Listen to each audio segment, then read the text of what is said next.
Hello friends, स्वागत है आपका वाईपी एजुकेशन ट्रिक चैनल पर। दोस्तों, मेरे इस चैनल पर आपको यूपी बोर्ड का सिलेबस कराया जा रहा है और यूपी बोर्ड के सिलेबस में क्लास 12 एग्रीकल्चर के स्टूडेंटों के लिए क्लास 12 एग्रीकल्चर। दोस्तों, जूलॉजी को हम कंप्लीट करने जा रहे हैं।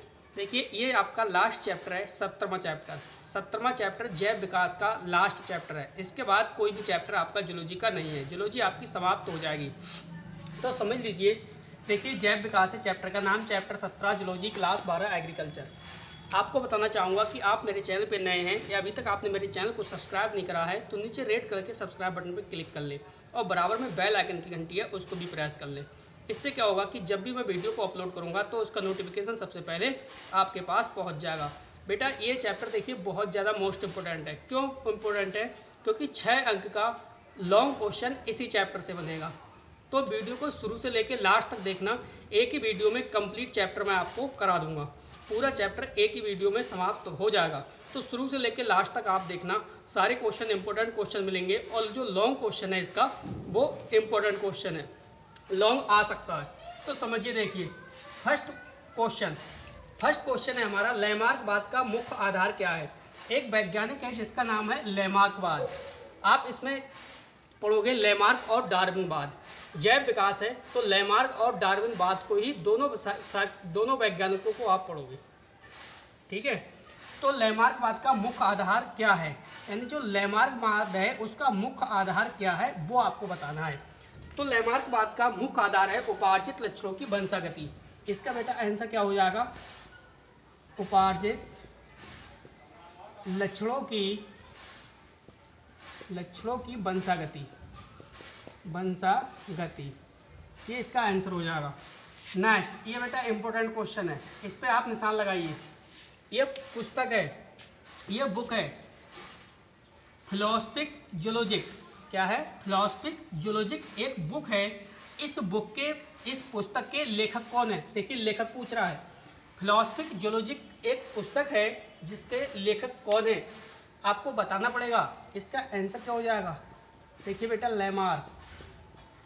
इसके कौन प्रवर्तक हैं? लैमार्क। यानी फिलोसफिक और जूलॉजिक जो पुस्तक है किसकी है? लैमार्क की है। नेक्स्ट, जो अगली पुस्तक है, देखिए उस पुस्तक का क्या नाम है? Origin of species. Origin of species by natural selection. क्या है? Origin of species by natural selection. ये पुस्तक किसकी है? तो इसका भी आपको आंसर बताना है। ये पुस्तक किसकी है? देखिए, ये हो जाएगी आपकी डार्विन की। ये पुस्तक है डार्विन की। कौन वैज्ञानिक है? डार्विन। अगला क्वेश्चन है, ये भी इंपॉर्टेंट क्वेश्चन है, इस पे भी इंपॉर्टेंट का निशान लगाइए। और ये चौथा वाला भी मोस्ट इंपॉर्टेंट क्वेश्चन है, इस पे भी आप निशान लगाइए। देखिए, चौथा क्वेश्चन है आपका उत्परिवर्तनवाद। उत्परिवर्तनवाद को इंग्लिश में बोलते हैं म्यूटेशन। क्या बोलते हैं? म्यूटेशन। म्यूटेशनवाद के प्रवर्तक कौन है? मोस्ट इंपॉर्टेंट क्वेश्चन है, इस क्वेश्चन को भी आप इंपॉर्टेंट में शामिल करिए। देखिए, इसके हो जाएंगे डीब्रिज। डीब्रिज का पूरा नाम है ह्वांगो डीब्रिज। ये वैज्ञानिक है ह्वांगो डीब्रिज। किसके? म्यूटेशन के, उत्परिवर्तनवाद के। चलिए चलते हैं आगे की तरफ। चलिए नेक्स्ट हेडिंग समझिए। देखिए, अगली हेडिंग है हमारी समवर्ती अंग। बेटा, ये मोस्ट इंपॉर्टेंट हेडिंग है। ये भी समवर्ती अंग क्या होते हैं, दूसरी हेडिंग्स को जानेंगे हम। इसमें है समजात अंग। तो समवर्ती और समजात अंग क्या है, इसकी डेफिनेशन को जानने की कोशिश करेंगे। आपको पता होना चाहिए समवर्ती अंग में क्या लिखोगे आप। देखिए, वे अंग जो किसमें? उत्पत्ति में एवं मूल रचना में, काय में? मूल रचना में कैसे होते हैं? भिन्न होते हैं, लेकिन कार्य में समान होते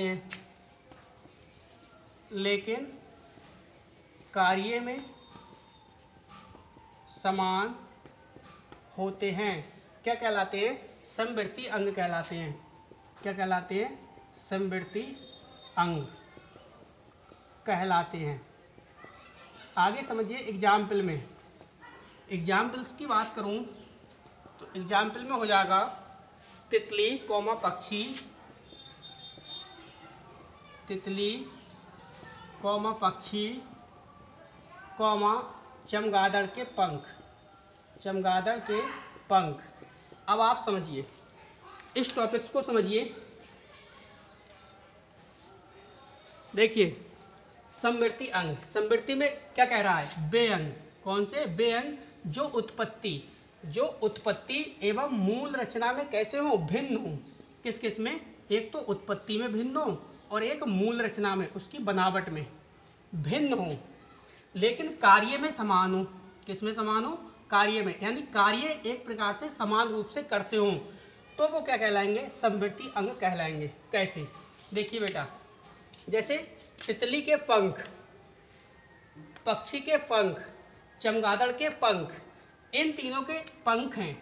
इसका मतलब है तीनों के पंख हैं, तो तीनों किसका काम कर रहे हैं? उड़ने का काम कर रहे हैं। किसका काम कर रहे हैं? उड़ने का काम कर रहे हैं। जब ये तीनों उड़ने का काम कर रहे हैं तो बेटा इनका कार्य तो समान हो गया। कार्य क्या हुआ? समान हुआ, लेकिन उत्पत्ति अलग है। तितली की उत्पत्ति अलग है, पक्षी की अलग है और चमगादड़ की अलग है। उत्पत्ति में भी अलग अलग है और मूल रचना, इनकी आकृति यानी बनावट में भी अंतर है, भिन्न है। तो आपको याद हो जाना चाहिए समवर्ती। समवर्ती का मतलब सीधे सीधे ये समझना कि ये सिर्फ कार्य में समान होगा। किसमें? कार्य में ओनली समान होंगे, जबकि उत्पत्ति और मूल रचना में भिन्न होंगे। तो ध्यान से समझिए। देखिए समवर्ती अंग आ सकता है पेपर में। वे अंग जो उत्पत्ति एवं मूल रचना में कैसे होते हैं? भिन्न होते हैं। वे अंग जो उत्पत्ति एवं मूल रचना में कैसे होते हैं? भिन्न होते हैं, लेकिन कार्य करने में समान होते हैं। क्या कहलाते हैं? समवर्ती अंग कहलाते हैं। एग्जाम्पल में तितली, पक्षी, चमगादड़ के पंख, क्योंकि तीनों के ये पंख क्या है? उड़ने का कार्य करते हैं। इसका मतलब कार्य करने में क्या है? समान है। इसके जस्ट अपोजिट ये होगा समजात अंग। तो समजात में समझिए आप। देखिए वे अंग, इसमें क्या लिखोगे आप? वे अंग जो उत्पत्ति एवं मूल रचना में कैसे होते हैं? समान होते हैं। जस्ट उसका उल्टा करना है। समान होते हैं, लेकिन कार्य में कैसे होंगे? भिन्न होते हैं। कार्य में भिन्न होते हैं। क्या कहलाते हैं? समजात अंग कहलाते हैं। समजात अंग कहलाते हैं। क्लियर? समझिए, समजात अंग में वे अंग जो उत्पत्ति, किसमें? उत्पत्ति और मूल रचना में कैसे होंगे? समान होंगे, लेकिन उनके कार्य करने में जो कार्य होगा वो किस प्रकार का होगा? भिन्न होगा। बात समझ गए? जस्ट इसका अपोजिट करना है आपको। आपने देखा समवर्ती अंग में, आपने देखा कि ऐसे अंग जो उत्पत्ति एवं मूल रचना में क्या हो? समान, मूल रचना में भिन्न हो, लेकिन कार्य करने में क्या हो?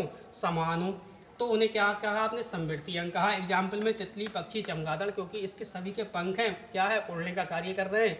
इसका मतलब कार्य इनका समान है। नेक्स्ट समजात अंग में जस्ट इसका उल्टा करना है। तो देखिए याद करने के लिए एक सटीक तैयारी है, सटीक पॉइंट बताऊंगा, आप याद कैसे करोगे। देखिए अगर आप दोनों को याद करोगे, आप इसे भी याद करोगे, इसे भी याद करोगे, तो बोर्ड एग्जाम में आप हो जाओगे कंफ्यूज। आप कोई सा भी याद नहीं कर सकते, ना तो ये ना तो ये। आपको करना क्या है? आपको दिमाग में ये बात बिठानी है कि एक तो समवर्ती अंग होता है, दूसरा होता है समजात अंग। तो ये दोनों बातें अगर आपको याद है तो समझो सारे क्वेश्चन आपसे बन जाएंगे दोनों। देखिए समवर्ती अंग आपको याद करना है, समजात अंग आपको याद नहीं करना है। जब समवर्ती अंग याद करना है, समवर्ती अंग आपने याद कर लिया कि वे अंग जो उत्पत्ति एवं मूल रचना में भिन्न होते हैं लेकिन कार्य में समान होते हैं, समवर्ती अंग कहलाते हैं। एग्जाम्पल में तितली, पक्षी, चमगादड़ के पंख, ETC इत्यादि। ठीक है, तो आपको एक बात हमेशा याद रहेगी, जब भी आपको समवर्ती अंग याद है और जब समजात अंग आपसे पूछा जाए तो आपको करना क्या है? फिर आपको जस्ट याद करने की जरूरत नहीं है, जस्ट इसको उल्टा कर देना है। क्या करना है? इसको उल्टा करना है। फिर क्या उल्टा करोगे? आप क्या करोगे? दो शब्द चेंज करोगे। एक तो मूल रचना में भिन्न, यहाँ कर देना समान। एक यहाँ करोगे समान, बदलोगे सब, और यहाँ करोगे भिन्न। इतनी सी चेंजेस करोगे, बकाया सारे शब्द आपके वही रहेंगे, डेफिनेशन आपकी चेंज हो जाएगी। ये बन गई समझात अंग की। जस्ट इसका उल्टा करना था। देखिए उल्टा हो गया। वे अंग जो उत्पत्ति एवं मूल रचना में समान होते हैं लेकिन कार्य करने में भिन्न होते हैं, क्या कहलाते हैं? समझात अंग कहलाते हैं। यहाँ जस्ट क्या रख दो आप? समझात रख दो। क्लियर? तो जस्ट ऊपर वाले से जस्ट नीचे वाला समझात अंग है, वो अपोजिट है। तो आप समझ में आ गया होगा आपके। चलते हैं आगे की ओर। चलिए अगला क्वेश्चन समझिए। ये मोस्ट इंपॉर्टेंट क्वेश्चन है बेटा।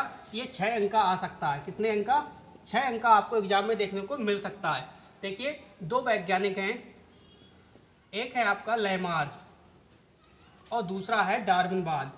लैमार्क बाद पढ़िए और पढ़ोगे आप डार्विनवाद। तो समझने की कोशिश करिए लैमार्कवाद के अनुसार। देखिए लैमार्क का क्या कहना था। आपने स्टोरी सुनी होगी सामाजिक विज्ञान में, 9th 10th में आपने पढ़ा होगा, जिराफ वाली कहानी। गर्दन छोटी थी पहले, लेकिन छोटे पौधे को खा लिया पहले, तो छोटे पौधे विलुप्त हो गए। इसके बाद पौधे बड़े हुए तो गर्दन छोटी थी, तो जिराफ क्या था? उचक के खाता था, जिससे आगे के पैर थे वो भी आगे बढ़े और गर्दन भी लंबी होती चली गई। वही वाली बेटा स्टोरी यहाँ पढ़ोगे आपको समझ में आ जाएगा। तो समझिए पहले लैमार्कवाद के लिए। देखिए लैमार्कवाद के अनुसार की बात कर रहा हूँ मैं। इसके अनुसार इसका कहना क्या है? देखिए इसका कहना है कि जिराफ के जो पूर्वज थे, क्या समझते हुए चलना, जिराफ के जो पूर्वज थे उसकी जो गर्दन थी ना, गर्दन वो कैसी थी? छोटी थी। कैसी थी? छोटी थी। और अगली और पिछले वाली टांगे, यानी अगली व पिछली टांगे, बेटा आगे और पीछे की टांगे भी कैसी थी? बराबर थी। ये कह रहा है आगे पीछे की टांगे कैसी थी? बराबर थी। लेकिन आपको पता है, लेकिन क्या कह रहा? पेड़ों की जो पत्तियां हैं, पेड़ों की पत्तियां हैं। अब आपको पता होना चाहिए पहले पेड़ छोटे छोटे थे, छोटे छोटे, तो जिराफ ने छोटे छोटे पेड़ों को समाप्त कर दिया, खा लिया। फिर पेड़ ऊंचे हो गए। जब पेड़ ऊंचे हुए तो जिराफ छोटा रह गया। फिर जिराफ ने क्या काम करा? देखिए जिराफ ने क्या काम करा? पेड़ों की पत्तियां खाने के लिए क्या काम करा?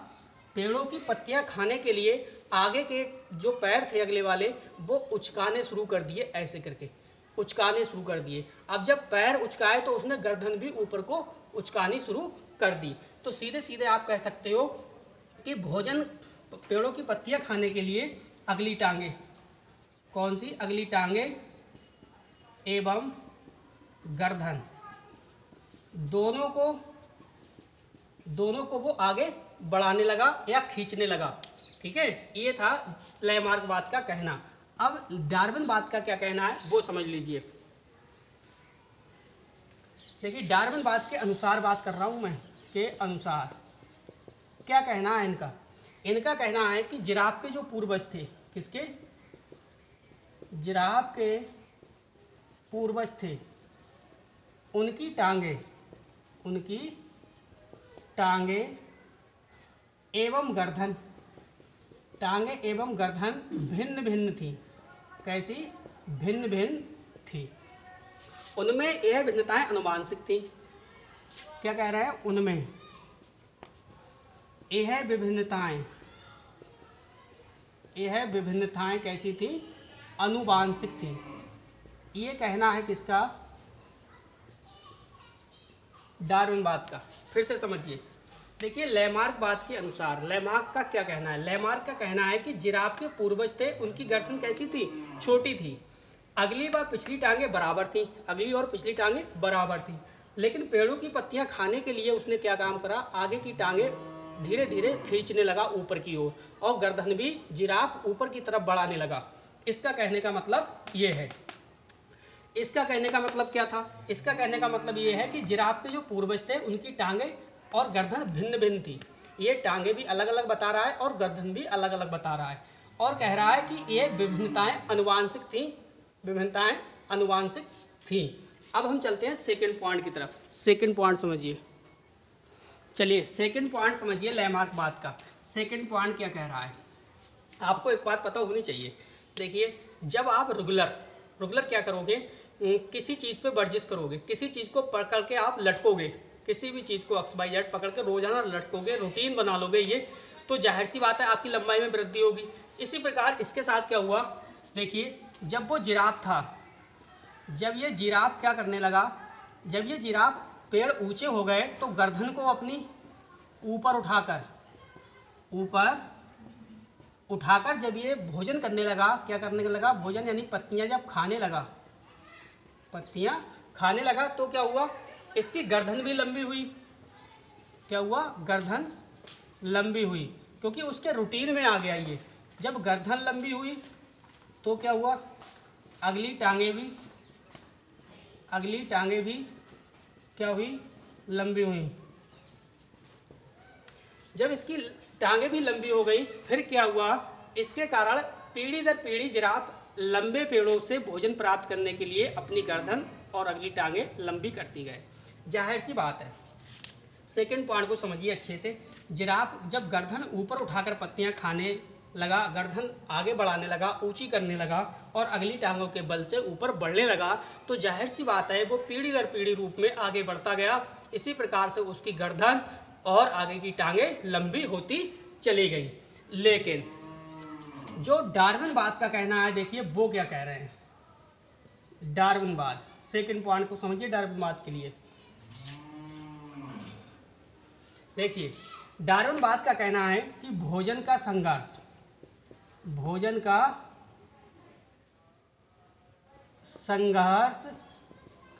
एवं प्रतियोगिता के अभाव में, प्रतियोगिता एवं भोजन के अभाव में क्या हुआ, नहीं, भोजन का संघर्ष एवं प्रतियोगिता के कारण क्या हुआ बेटा, जो छोटी गर्दन वाले थे, छोटी गर्दन, टांगे छोटी थी, उन जिराफ, उसके क्या हुआ, जब टांगे छोटी थी और गर्दन भी छोटी थी, तो ऐसे जिराफ क्या हुआ, भोजन के अभाव में, किसके अभाव में, भोजन के अभाव में क्या हो गए बेटा, नष्ट हो गए। क्या हो गए, नष्ट हो गए, यानी मर गए। केवल लंबी टांगों वाले जिराफ रह सके। इससे क्या हुआ कि इससे केवल लंबी टांगों वाले जिराफ ही रह गए।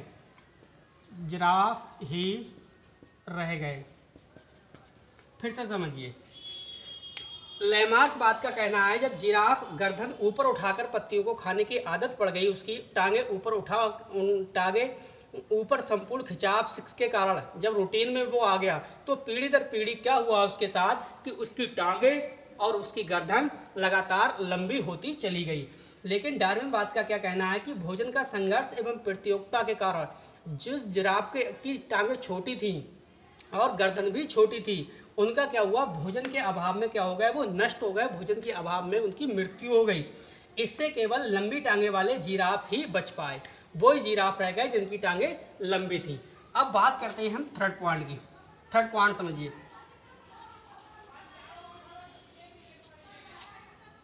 देखिए क्या हुआ, पीढ़ी दर पीढ़ी गर्दन एवं टांगों पर खिंचाव के कारण, क्या, गर्दन एवं टांगों पर किसके कारण, खिंचाव के कारण,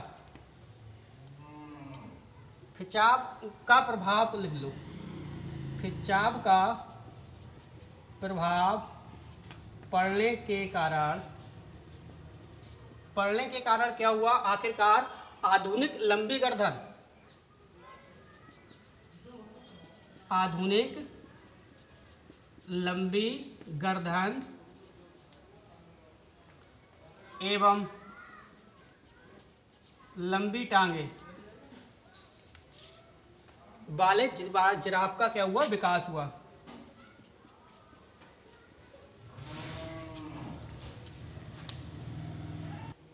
चलिए समझिए थर्ड पॉइंट। तो थर्ड पॉइंट में क्या था, देखिए पीढ़ी दर पीढ़ी जब गर्दन एवं टांगों पर संपूर्ण खिंचाव का प्रभाव पड़ा तो संपूर्ण खिंचाव के प्रभाव के कारण आधुनिक लंबी जो गर्दन थी एवं लंबी टांगे वाले जिराफ हैं उनका विकास हुआ। जाहिर सी बात है, देखिए जैसे आप क्या करोगे रोजाना, जैसे अपने लोग प्रैक्टिस करते हैं ऊपर लटकने की, लंबाई बढ़ाने की, ठीक है, तो अपनी लंबाई जाहिर सी बात है बढ़ जाएगी। रेगुलर जब आप यही प्रैक्टिस करोगे तो कुछ तो अंतर आएगा, बढ़ेगा। तो उन्होंने भी यही प्रैक्टिस की थी, जिराफ ने।